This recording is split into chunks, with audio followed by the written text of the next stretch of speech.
ഈ സിനിമയുടെ ആദ്യത്തെ പേര് നൻപ നൻപതായിരുന്നു. മലയാളത്തിലേക്ക് പിന്നെ മാറി നമ്മൾ ഇതിലേക്ക് എത്തുകയായിരുന്നു. പക്ഷേ ഇതാണ് ഈ സിനിമയ്ക്ക് ഏറ്റവും നല്ല പേരെന്ന് ഇപ്പോൾ നമുക്കറിയാം. നൻപ നൻപ ആസി നമ്പ നൻപ എന്ന് പറഞ്ഞിട്ട് അതും പേര് ബൈരമുത്ത് എഴുതിയാണ്.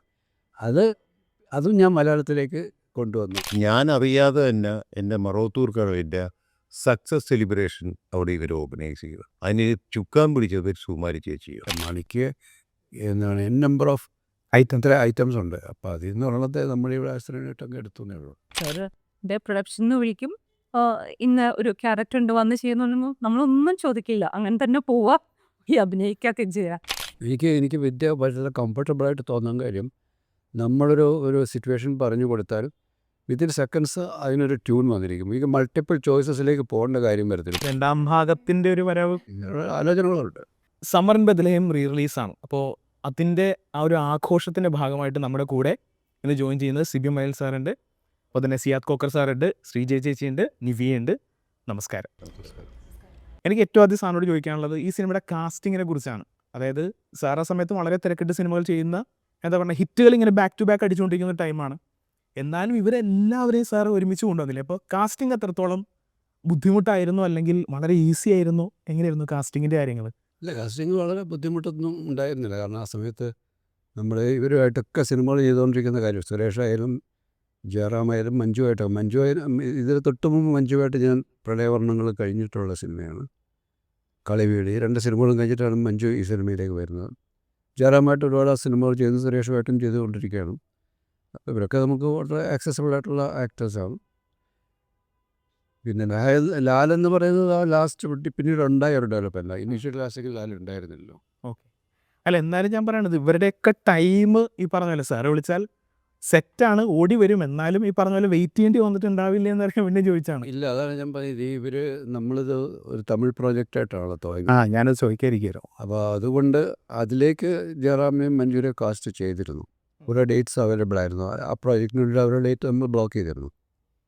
മലയാളത്തേക്ക് മാറിയപ്പോൾ പ്രഭുവിനെ മാറ്റിയിട്ട് അവിടേക്ക് സുരേഷ് വന്നതുള്ളൂ. സുരേഷിൻ്റെ ഡേറ്റ് അവിടെ ഉണ്ട്. ആ സമയത്ത് നമുക്ക് കിട്ടിയെന്നുള്ളതാണ് ഒരു ഭാഗ്യം. അതുകൊണ്ടാണ് ആ പ്രോജക്റ്റ് വലിയ കാലതാമസമില്ലാതെ നമുക്ക് മലയാളത്തിൽ തുടങ്ങാൻ കഴിഞ്ഞത്. അപ്പോൾ അതൊരു സുരേഷും നമ്മളുമായിട്ട് ചെയ്ത സിനിമകളും ആ ബന്ധങ്ങളൊക്കെ അതിനകത്തൊരു കാരണമാണ്. സാർ, ഇപ്പോൾ നമ്മൾ ഈ ഒരു സിനിമയിൽ ഇങ്ങനെ ഇംപ്രവൈസ് ചെയ്യുന്ന ആൾക്കാരാണ് കൂടുതലുള്ളത്. മോനായി എന്നുള്ള കഥാപാത്രമായിട്ട് മണിച്ചേട്ടനുണ്ട്, അതുപോലെ ജയറാമേട്ടൻ ഇംപ്രവൈസേഷൻ്റെ ഉസ്താദാണ്. അപ്പോൾ ഇങ്ങനെ സ്പോട്ടിൽ ഇംപ്രവൈസ് ചെയ്തിട്ടുള്ള ഏതെങ്കിലും ഒരു സീൻ സാർ പെട്ടെന്നൊന്ന് ഓർത്ത് പറയാം? മിക്കവാറും ഇവരുടെ സീനുകളിൽ, ഇവരൊക്കെ ഉള്ള സീനുകൾ, പ്രത്യേകിച്ചും ജയറാം മണി പോലെയുള്ള ഒരാൾക്കാരൊക്കെ ചെയ്യുമ്പോൾ നമ്മൾ സ്ക്രിപ്റ്റിൽ എഴുതി വെച്ചത് അവർ ഒന്നുകൂടി ഇമ്പ്രവൈസ് ചെയ്യാനുള്ള സ്പേസ് നമ്മൾ കൊടുക്കാറുണ്ട് അവർക്ക്. കാരണം അതിനെ കുറച്ചുകൂടി നന്നാക്കാൻ അവർക്ക് കഴിയും. കാരണം എഴുതി വെക്കുന്നതിന് മുകളിലേക്ക് അവർ പെർഫോം ചെയ്യാൻ അവർക്കൊരു സ്പേസ് കൊടുക്കണം നമ്മൾ. കാരണം ഞാൻ എഴുതി വെച്ചത് മാത്രമേ പറയാൻ പാടുള്ളൂ എന്നില്ല. അപ്പോൾ അവർ ചില സജഷൻസൊക്കെ തരുവാണെങ്കിൽ അത് നമുക്ക് ഓക്കെ ആണെന്ന് തോന്നിയാൽ നമ്മളത് ആലോചിക്കാറുണ്ട്. അങ്ങനെയാണ് ചെയ്യുന്നത്. അങ്ങനത്തെ ഒരു പെർട്ടിക്കുലർ സീൻ ഏതെങ്കിലും? ഇല്ല, അത് ഇത്രയും കാലം മുമ്പുള്ളതായിട്ട് നമുക്കെല്ലാം കൃത്യമായിട്ട് ഓർമ്മയില്ല. എങ്കിൽ പോലും എന്താണ് അവർ ഈ ഡയലോഗ് പറയുമ്പോൾ ആദ്യം ഇൻട്രൊഡക്ഷനിൽ തന്നെ മണി ഒരു അവിടുത്തെ അയാളുടെ നൈറ്റ് ഗൗഡൊക്കെ ഇട്ടിട്ടാണ് കാണുന്നത്. അപ്പോൾ അത് ആ സമയത്ത് തീരുമാനിക്കുന്ന കാര്യമാണ്. ഇയാൾ മുതലാളി ഇല്ലാത്ത സമയത്ത് മുതലാളിയുടെ ഗൗഡൊക്കെ ഇട്ടിട്ട് മുതലാളിയായിട്ട് അവിടെ ഇരിക്കുക എന്നൊക്കെ പറയുന്നത്.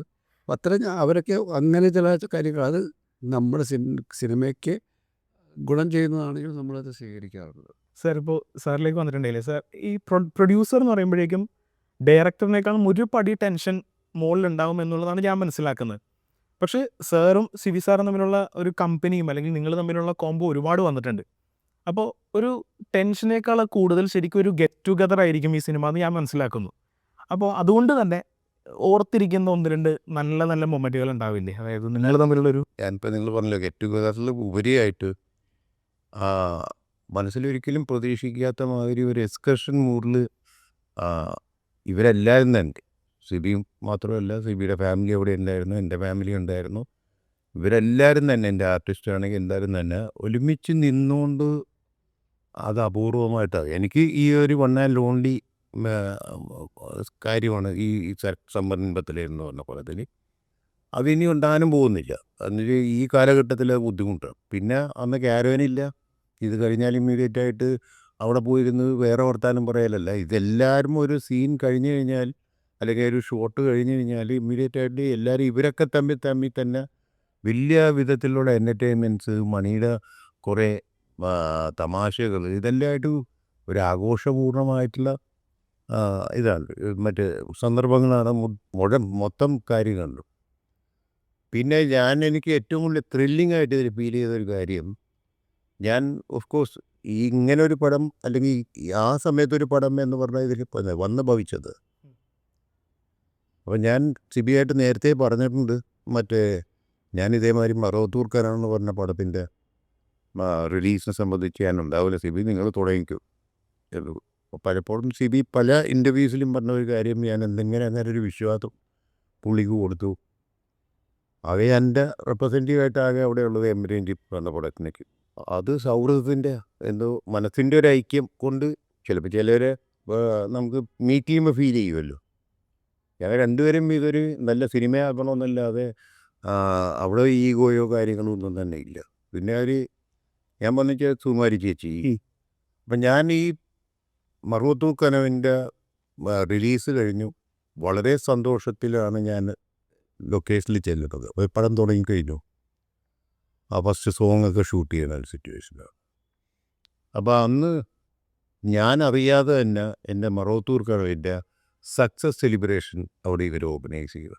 എനിക്കറിയില്ലേ, അതിന് ചുക്കാൻ പിടിച്ചത് സുകുമാരി ചേച്ചിയോ. അന്ന് രാത്രി ആ സെലിബ്രേഷനായിരുന്നു. അത് ഭയങ്കര അടിപൊളി. അത് ഒരു ഭയങ്കര ജീവിതത്തിലെ അനുഭവമാണല്ലോ. ഇത്രയും ആൾക്കാർ ഒരുമിച്ച് നിന്ന് ഡാൻസ് ചെയ്യുക. അവസാനം എന്തിനു പറയണം, എന്നെക്കൊണ്ട് ഡാൻസ് ചെയ്യും. സുകുമാരി ചേച്ചിയാണ് അതിൻ്റെ മണി ജയറ, അങ്ങനെ എല്ലാവരും കൂടെയുള്ള ഒരു സെലിബ്രേഷനും അവസാനം ഒരു കോംപ്ലിമെൻ്ററി ആയിട്ട് പറ്റിയ സുകുമാരി ചേച്ചി പോയിട്ട് നിങ്ങൾ നന്നായിട്ട് ഡാൻസ് ചെയ്തു. അങ്ങനെ വരെ അത് ഒക്കെ ഒരു മറക്കാൻ പറ്റാത്ത ഒരു സെറ്റിലുണ്ടാവുന്ന. അപ്പോൾ എനിക്കൊരു വളരെ സക്സസിൻ്റെ ഒരു ഇതിലേക്ക് കിട്ടിയ ഫീലിംഗാണ്. അപ്പം ഈ സിനിമക്കും അങ്ങനെ സംഭവിച്ചേ പറ്റൂ. അപ്പോൾ അത് അങ്ങനെ സംഭവിച്ചു, അല്ല ആർട്ടിഫിഷ്യലായിട്ടൊന്നും ഉണ്ടാക്കിയതല്ല. എന്തായാലും ഞാൻ ഇപ്പോൾ തിരിച്ച് നമ്മൾ ഈ സെക്കിലുണ്ടാകുന്ന സന്തോഷങ്ങളെ കുറിച്ച് പറഞ്ഞപ്പോഴത്തേക്കാണ് മണിച്ചേട്ടനകത്ത് എൻ്റെ ഗണപതി ഭഗവാനെ എന്നുള്ളൊരു കോമഡി സീൻ ചെയ്യുന്നുണ്ടല്ലോ. ശരിക്കും അത് സ്ക്രിപ്റ്റിൽ എഴുതിയിട്ടുണ്ടായിരുന്നാണോ, അല്ലെങ്കിൽ ഈ പറഞ്ഞ പോലെ അന്ന് അവിടെ വെച്ച് അവതരിപ്പിച്ചതിൽ അത് സിനിമയിലേക്ക് വരുന്നതാണോ, എങ്ങനെ സംഭവിക്കുന്നത്? അതിൻ്റെ ഒരു അതിനകത്ത് കുറേ ഇമ്പ്രവൈസേഷൻ ഉണ്ട്. കാരണം മണി ഇവർ ഈ പാട്ട് പാടി പെൺകുട്ടികളുടെ നിന്ന് ആരാണ് പൂച്ച അയച്ച ആൾ കണ്ടുപിടിക്കാൻ വേണ്ടിയിട്ട് അവർ ഓർഗനൈസ് ചെയ്ത ഒരു ഇവൻ്റാണ്.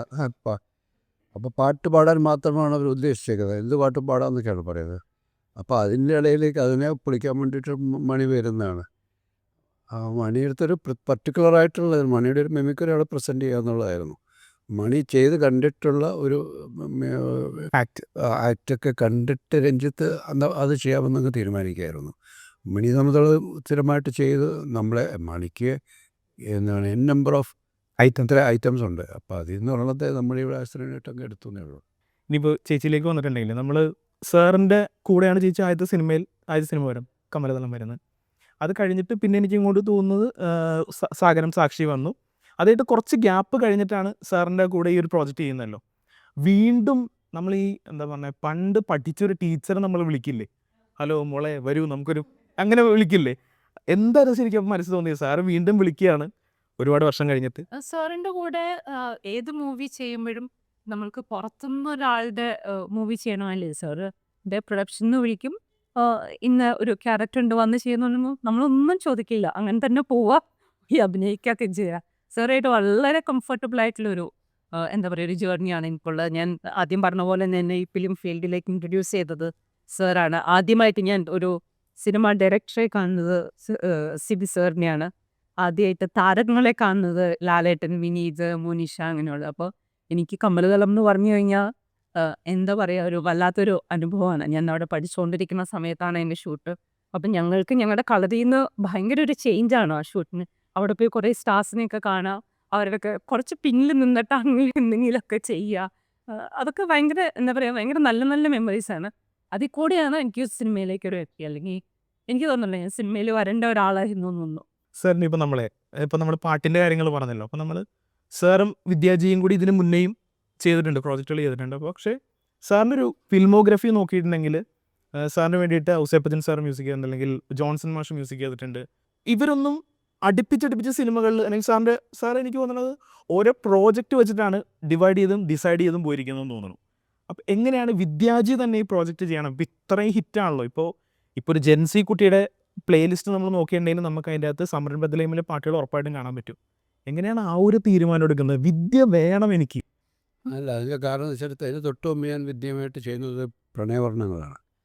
പ്രണയവർണ്ണങ്ങളിലെ 5 പാട്ടുകളും ഹിറ്റാണ്.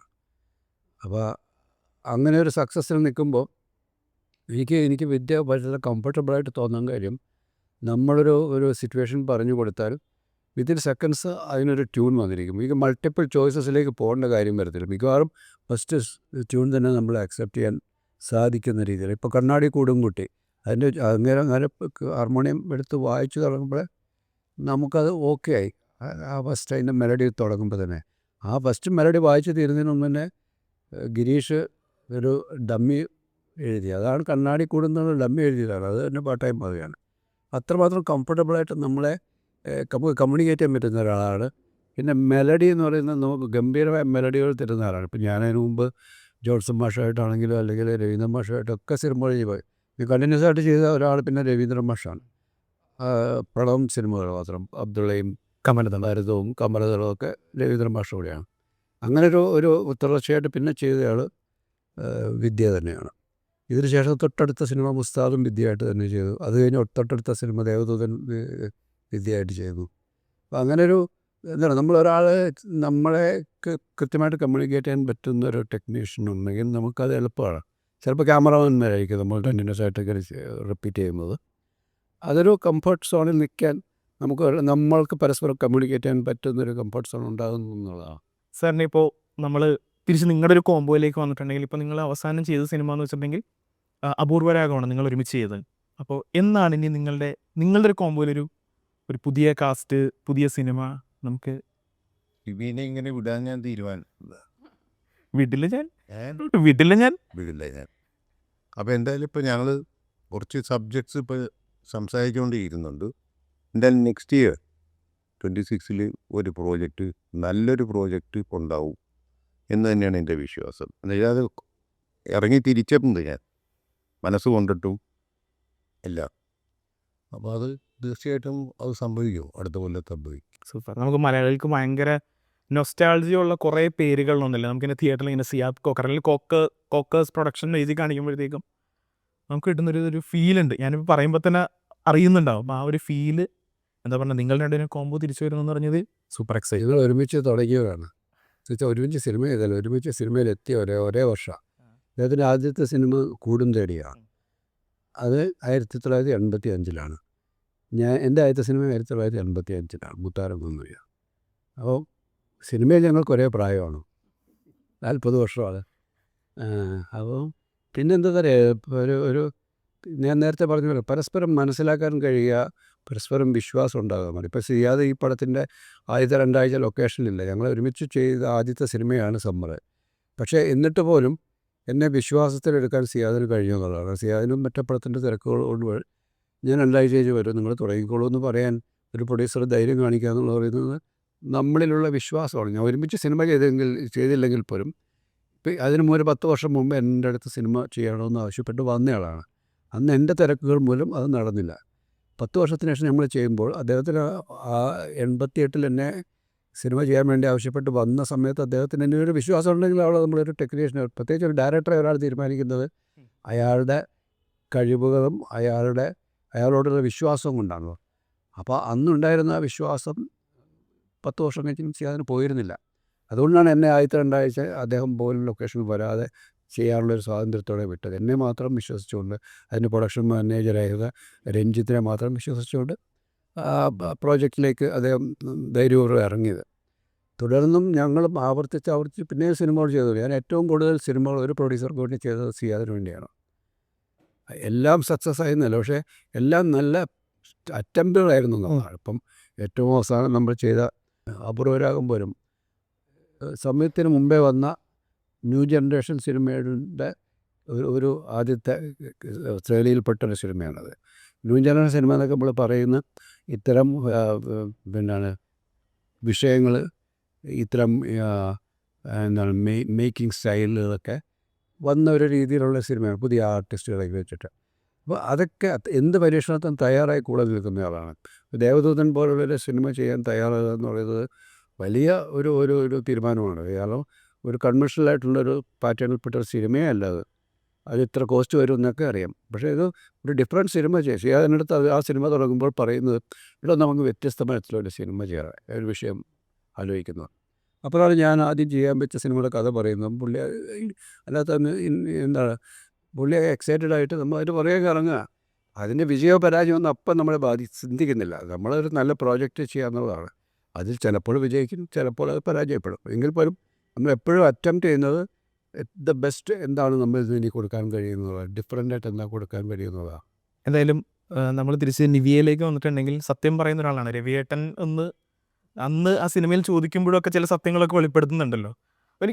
എനിക്ക് പ്രത്യേകിച്ച് അങ്ങനെ വെളിപ്പെടുത്താനായിട്ടോ അല്ലെങ്കിൽ ചോദിക്കാനായിട്ടോ ഭയങ്കരമായ സത്യങ്ങളൊന്നും വേണ്ട. പക്ഷേ ഇത് ഞങ്ങളുടെ സമ്മർ ബദലയും സെറ്റിൽ സംഭവിച്ചൊരു സത്യമാണ് എന്ന് പറയാനായിട്ടോ 1-2 കാര്യങ്ങൾ ചോദിച്ചിട്ടുണ്ടെങ്കിൽ. സംരംഭതയും എന്നെ സംബന്ധിച്ചൊരു ഭാഗ്യമുള്ള സിനിമയാണ്. അതുകൊണ്ട് ഞാനിപ്പോൾ 27 വർഷങ്ങൾക്ക് ശേഷം എനിക്ക് ഇവിടെ ഇങ്ങനെ സാറുമാരുടെയൊക്കെ കൂടെ ഇങ്ങനെ ഇരിക്കാൻ പറ്റിയത് തന്നെ. അപ്പോൾ അതിൻ്റെ ഭാഗമായത് തന്നെയാണ് ഏറ്റവും വലിയ സന്തോഷവും സത്യവും. ഇനി അങ്ങനെ ഒരു 2ാം ഭാഗം ഉണ്ടെങ്കിൽ അതിലൊരു ഭാഗമാണ് സാധിക്കട്ടെ എന്ന് പ്രാർത്ഥിക്കുന്ന ഒരു വ്യക്തിയാണ്.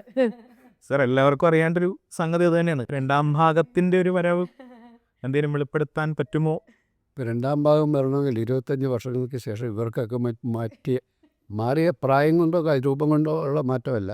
ഇവർ കടന്നുപോയ ഒരു ജീവിതമുണ്ട്. 25 വർഷം ഇവർക്ക് കുട്ടികളായി. ആ കുട്ടികളുടെ കഥയായിരിക്കുമല്ലോ നമുക്കിപ്പോൾ പറയാൻ പറ്റുക. ഇവരൊക്കെ അതിൻ്റെ ഭാഗമായിട്ടുണ്ടെങ്കിൽ പോലും ഈ ജെൻസി എന്ന് പറയുന്നത് ഒരു തലമുറയുടെ കഥയാണല്ലോ നമുക്ക് ഇനി പറയേണ്ടത്. അപ്പം അത്തരത്തിലൊരു നല്ല കഥ ഇതിന് മുകളിൽ നിൽക്കുന്നൊരു കഥ നമുക്ക് കിട്ടുകയാണെങ്കിൽ, അത് ചെയ്യാൻ പറ്റുകയാണെങ്കിൽ മാത്രമേ അതിനെക്കുറിച്ച് ചിന്തിക്കുകയുള്ളൂ. അതിനുവേണ്ടി ആലോചനകളുണ്ട്. സാർ, നമുക്ക് ഇനിയിപ്പോൾ ഗിരീഷ് ഏട്ടൻ്റെ കാര്യം പറയണമെന്ന് എനിക്ക് തോന്നുന്നു. കാരണം നമ്മൾ ഇപ്പോൾ വിദ്യാർത്ഥിയുടെ കാര്യം പറഞ്ഞ പോലെ തന്നെയാണ്. നമ്മൾ എപ്പോഴും എത്രയോ ജന്മമായി എന്നുള്ള പാട്ടാണ് ഇങ്ങനെ ഒരു രാത്രി കൂടെ വിടവാങ്ങവേ. അതിൻ്റെയൊക്കെ എഴുത്ത് ഓർമ്മകൾ സാർ എന്തെങ്കിലും പെട്ടെന്ന് 1-2 ഷെയർ ചെയ്യാമോ? അതിൻ്റെ എത്ര പെട്ടെന്ന്, ഇപ്പോൾ നേരത്തെ പറഞ്ഞ പോലെ വളരെ പെട്ടെന്നാണ് എഴുതിയതെന്ന് പറഞ്ഞ പോലെ ഗിരീഷ് ഏട്ടൻ എന്ന് പറയുമ്പോൾ, അല്ല എത്രയോ ജന്മമായി എന്ന് പറയുമ്പോൾ, ഒരു രാത്രി കൂടെ വിടവാങ്ങവേ എന്ന് പറയുമ്പോൾ സാറിന് ഓർമ്മ വരുന്ന ചില കാര്യങ്ങളൊന്ന് ഷെയർ ചെയ്യാമോ? ഗിരീഷിൻ്റെ കൂടെ ഇതേപോലെ തന്നെയാണ്. ട്യൂൺ കിട്ടിയാൽ വിത്തിൻ നോ ടൈം അദ്ദേഹം അതിൻ്റെ ഒരു ഫസ്റ്റ് ലൈൻ എഴുതി തരും, ഒരു പല്ലവി തരും. ആ പല്ലവി നമുക്ക് ഓക്കെ ആണെങ്കിൽ മാത്രമേ അദ്ദേഹം തുടർന്നുള്ള അനുപല്ലവിയും ചാരണങ്ങളൊക്കെ എഴുതാറുള്ളൂ. ഇതിനകത്ത് ഒരു രാത്രി കൂടി എന്ന് പറയുന്ന പാട്ട് തന്നെ ഞാൻ ഈ പടം തമിഴിൽ ചെയ്യാൻ വേണ്ടി പ്ലാൻ ചെയ്തപ്പോൾ ഉണ്ടാക്കിയ ട്യൂണാണത്. അതിനകത്ത് വൈരമുത്താണ് എഴുതിയത്. മലൈക്കാറ്റ് ബന്ധു തമിഴ് പേസുമാ എന്നാണ് ആ പടം ലൈൻ തുടങ്ങുക. ഇതേ ട്യൂൺ തന്നെ തമിഴിൽ എഴുതിയത് മലൈക്കാറ്റ് ബന്ധു തമിഴ് പേസുമാ എന്ന് പറയുന്നൊരു ലിറിക്സാണ് അദ്ദേഹം എഴുതിയത്. അപ്പോൾ ഇതിലേക്ക് വന്നപ്പോൾ ഞാൻ വിദ്യാർത്ഥിയോട് എനിക്കത് ഇങ്ങോട്ട് കേൾക്കണം, വേണമെന്ന് പറഞ്ഞിട്ട് അങ്ങനെയാണ് ഗിരീഷിലേക്ക് ആ ട്യൂൺ ഓൾറെഡി കമ്പോസ് ചെയ്ത ട്യൂൺ തന്നെയായിരുന്നു അദ്ദേഹത്തിന് കൊടുക്കുന്നത്. ഗിരീഷ് വളരെ ഈ പടത്തിലേക്കും ഈ മലയാളത്തിൻ്റെ ഒരു ആംബിയൻസിലേക്കും അതിനെ പെട്ടെന്ന് പ്ലേസ് ചെയ്യാൻ ഗിരീഷിന് കഴിഞ്ഞു. അതുപോലെ തന്നെയാണ് ഇപ്പം ഞാൻ തമിഴിന് വേണ്ടി ചെയ്ത വേറൊരു പാട്ടാണ് നൻപ. നേരത്തെ പേരിൻ്റെ കാര്യം ചോദിച്ചു. ഈ സിനിമയുടെ ആദ്യത്തെ പേര് നൻപ എന്നായിരുന്നു. അത് തമിഴിലെ പേരാണ്. നൻപ എന്ന് പറഞ്ഞാൽ കൂട്ടുകാരനാണ്. 2 കൂട്ടുകാരുടെ കഥയാണല്ലോ, സുരേഷിൻ്റെയും രവിസിൻ്റെ. അപ്പോൾ നൻപ എന്നായിരുന്നു ആ കഥയുടെ പേര്, ആ സിനിമയുടെ പേര്. മലയാളത്തിലേക്ക് പിന്നെ മാറി നമ്മൾ ഇതിലേക്ക് എത്തുകയായിരുന്നു. പക്ഷേ ഇതാണ് ഈ സിനിമയ്ക്ക് ഏറ്റവും നല്ല പേരെന്ന് ഇപ്പോൾ നമുക്കറിയാം. അപ്പോൾ അന്ന് അതിന് വേണ്ടിയിട്ട് വേറൊരു പാട്ട് കമ്പോസ് ചെയ്തിരുന്നു. ഈ നൻപയുടെ സമ്മറിൻ്റെ തമിഴ് വേർഷനും അത് ഇതാണ്.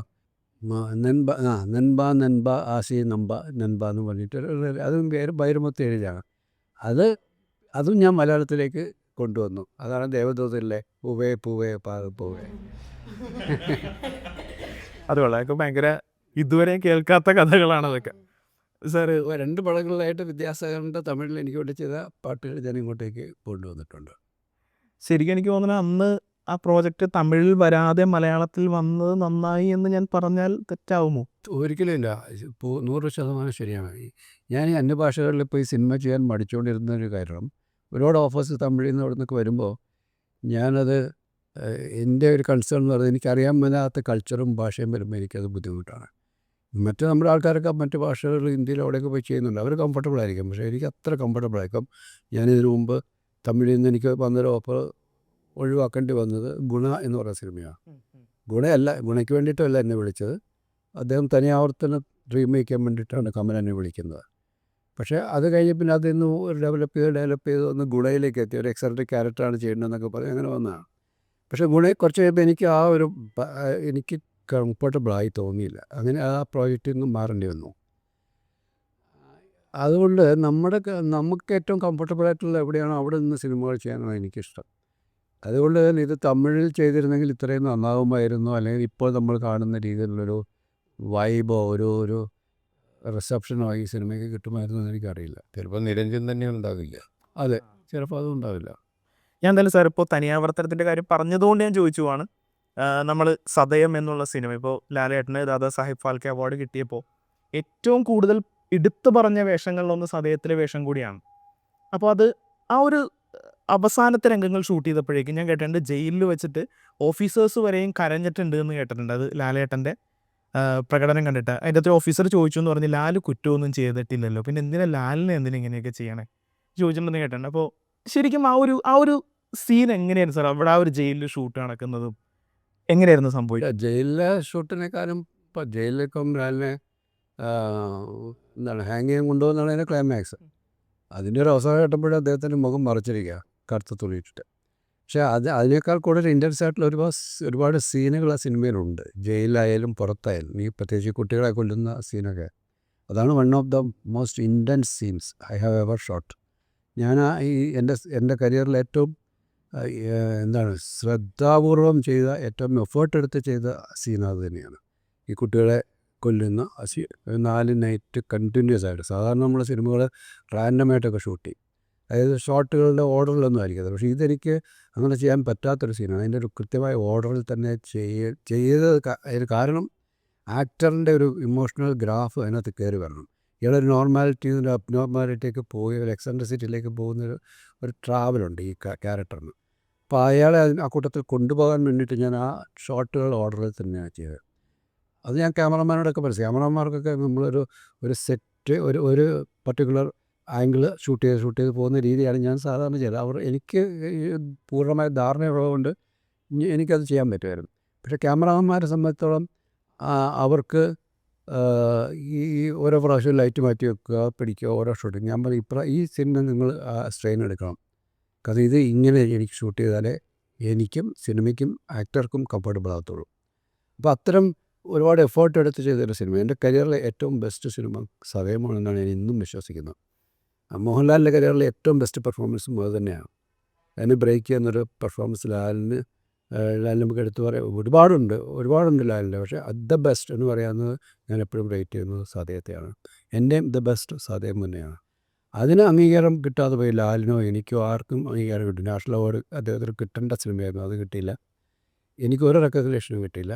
അതൊന്നും വിഷയമല്ല, നമ്മൾ ഷൂട്ട് ചെയ്യുമ്പോൾ അതൊന്നും ചിന്തിക്കാറില്ല. നമ്മൾ അവാർഡിന് വേണ്ടി എല്ലാ സിനിമ എടുക്കുന്നത്, കിട്ടിയതെല്ലാം നമ്മൾ അറിയാതെ വന്നു ചേർന്നതാണ്. ഇപ്പോൾ ആദ്യത്തെ നാഷണൽ അവാർഡ് കിട്ടുന്നതും ഷൂട്ട് ചെയ്യുമ്പോൾ എനിക്കിത് നാഷണൽ അവാർഡ് പറ്റുന്ന സിനിമയാണെന്ന് എനിക്കറിയില്ല.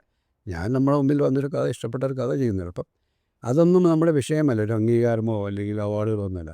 പക്ഷേ നമ്മൾ കാലങ്ങൾ കഴിഞ്ഞിട്ടും ആ സിനിമയെപ്പറ്റി ഇപ്പോൾ താങ്കൾ എന്നോടത്ത് ചോദിക്കാനുള്ളൊരു കാരണമെന്ന് പറയുന്നത് അത് നിങ്ങളുടെ ഉള്ളിലുണ്ടാക്കിയ ഇമ്പാക്റ്റാണ്. സത്യം. ആ സിനിമ എടുക്കുമ്പോൾ നിങ്ങൾ ജനിച്ചിട്ടുണ്ടോ എന്ന് എനിക്കറിയില്ല. അപ്പോൾ ഈ ജെൻസിയുടെ മുമ്പുള്ള തലമുറ പോലും ഇപ്പോൾ ജെൻസിയും ഇപ്പോൾ ലാലിന് ഈ ദാദാ സാഹിബ് ഫാൽക്കെ അവാർഡ് കിട്ടിയ സമയത്ത് ഈ പറയുന്ന പോലെ ചർച്ചകളും ഞാനും കാണുന്നുണ്ട്. ഇയാൾ എന്ത് പെർഫോമൻസ് ആണെന്നും പറഞ്ഞിട്ട്. തനിയാവർത്തനത്തെക്കുറിച്ചും അതുപോലെ പറയുന്നുണ്ട്. മമ്മൂട്ടിയുടെ അടുത്ത കാലത്ത് മമ്മൂട്ടിയുടെ റോഷാക്ക് എന്നൊക്കെ പറഞ്ഞ് ഏതൊരു സിനിമ വന്നപ്പോൾ, കാതലോ ഏതോ സിനിമ വന്നപ്പോഴത്തേക്ക് ആൾക്കാർ ഡിസ്കസ് ചെയ്യാം. ഇതിനു മുമ്പ് ഇയാൾ വേറൊരു സിനിമ ഉണ്ടല്ലോ തനിയാവർത്തനം, അതിനകത്ത് ഇത് തന്നെയാണ് ഫുള്ള്. കാതലിനകത്ത് 2 സിനിമകൾ ഇൻട്രസ്റ്റ് ആയിട്ടുള്ള പെർഫോമൻസ് ഉണ്ട് മമ്മൂട്ടിയുടെ. അത് കണ്ടിട്ട് ആരോ പറയുന്നത് ഞാൻ സോഷ്യൽ മീഡിയയിൽ വായിച്ചാൽ, ഈ തനിയാവർത്തനം എന്ന സിനിമയിൽ ഇയാൾ ആദ്യം തൊട്ട് അവസാനം വരെ ഇത് തന്നെയാണ് ചെയ്തുകൊണ്ടിരിക്കുന്നത്.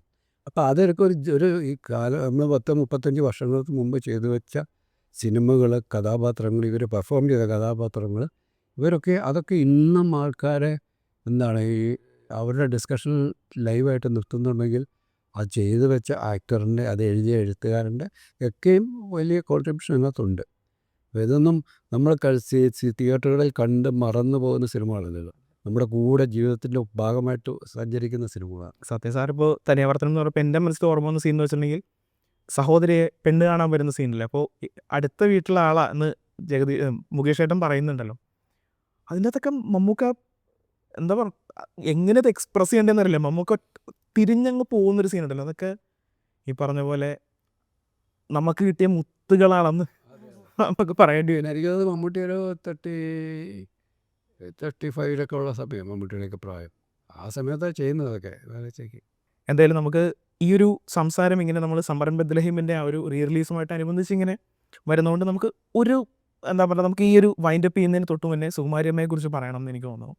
സുകുമാരിയമ്മയെക്കുറിച്ച്, സുകുമാരിയമ്മയുടെ പെർഫോമൻസിനെ കുറിച്ച് നമ്മൾ ചില ലെജൻസിനെയൊക്കെ കാണാനായിട്ട് ചില സിനിമകൾ റീ റിലീസ് ചെയ്യപ്പെടണം എന്ന് ഞാൻ ആഗ്രഹിക്കുന്നു. അപ്പോൾ സുകുമാരിയമ്മയുടെ ആ ഒരു സിനിമയിലുള്ള കോൺട്രിബ്യൂഷൻസ് നമുക്ക് പറയാം. സാറിൻ്റെ മനസ്സിലേക്ക് പെട്ടെന്ന് വരുന്ന 1-2 കാര്യങ്ങൾ എന്തൊക്കെയായിരിക്കും സുകുമാരിയമ്മയുടെ? സുകുമാരിയമ്മയെ നമുക്ക് ഒരിക്കലും മറക്കാൻ പറ്റാത്ത, സുകുമാരിയമ്മ എപ്പോഴും നമുക്ക് എൻ്റെ വീട്ടിൽ എൻ്റെ അമ്മ അല്ലെങ്കിൽ എൻ്റെ ഏറ്റവും ഒരു മൂത്ത ഒരു കുടുംബത്തിലെ ആൾ എന്ന് തോന്നി. എനിക്കല്ല, എല്ലാവരും ഒരു ലൊക്കേഷനിൽ വന്നു കഴിഞ്ഞാൽ സുകുമാരിയമ്മ അതങ്ങ് മൊത്തം ഏറ്റെടുക്കും. അവിടുത്തെ എല്ലാ കാര്യങ്ങളും, പുള്ളി ഇവരുടെയൊക്കെ ഭക്ഷണം, ഇപ്പോൾ കൂടെ അഭിനയിക്കുക ഭക്ഷണം കഴിച്ചോ, അവരുടെ ഓരോരുത്തരുടെയും ഏറ്റവും ചെറിയ കാര്യങ്ങൾ അവർ അന്വേഷിച്ച് ഇങ്ങനെ ഒരു വലിയ കാർ നോറ്റി ഒരു വീട്ടിലെ കാർ അവിടെ സെറ്റില്ല, സുകുമാരി ചേച്ചി അതാണ് ഭക്ഷണം കഴിച്ചില്ല, അങ്ങനെ എല്ലാവരുടെ എല്ലാ കാര്യങ്ങളും നോക്കി നടത്തുകയും, അതിനേക്കാളുപരി അന്നത്തെ എനിക്ക് സുകുമാരി ചേച്ചി ഓർമ്മയുള്ളത്, സുകുമാരി ചേച്ചി സെറ്റുകളിൽ ഓടിക്കൊണ്ടേയിരിക്കുക. ഒരു സെറ്റിൽ നിന്നും എല്ലാ സിനിമകളിലും സുകുമാരി ചേച്ചി ഉണ്ട്. രാത്രിയിലൊക്കെ ഇങ്ങനെ കാറിലാണ് ഇരുന്ന് ഉറങ്ങുന്ന യാത്രകളൊക്കെയാണ്, ഉറക്കത്തിലാണ്, യാത്രയിൽ ഉറങ്ങിയാണ് അടുത്ത സെറ്റിലേക്ക് എത്തുക എന്നൊക്കെ പറയും. സുകുമാരി ചേച്ചിയായിട്ടുള്ള എനിക്കുള്ള പേഴ്സണലായിട്ടുള്ള ബന്ധം എന്ന് പറയുന്നത്, ഞാൻ ആ അസിസ്റ്റൻ്റ് ഡയറക്ടറായിട്ടിരിക്കുന്ന കാലത്ത് സുകുമാരി ചേച്ചി, ഞാൻ അസിസ്റ്റൻ്റ് ഡയറക്ടറായിട്ട് വർക്ക് ചെയ്ത സിനിമകളൊക്കെ സുകുമാരി ചേച്ചി ഉണ്ടാവും. അപ്പോൾ എൻ്റെ അടുത്ത് കമലാണ് പറഞ്ഞത്, ഒരു ദിവസം കമൽ വേറെ പടത്തിൽ അസോസിയേറ്റ് ഡയറക്ടറായിട്ട് വർക്ക് ചെയ്യുന്ന ഒരു കാണാം. അപ്പോൾ ഒരിക്കൽ കമൽ വർക്ക് ചെയ്യുന്ന സെറ്റിൽ സുകുമാരി ചേച്ചി ഉള്ളപ്പോൾ സുകുമാരി പറഞ്ഞു, സിബി ഇവിടെ വന്നേ, സിബി ആ ഡയലോഗ് തന്നെ എന്ന് പറയുന്നുണ്ട്.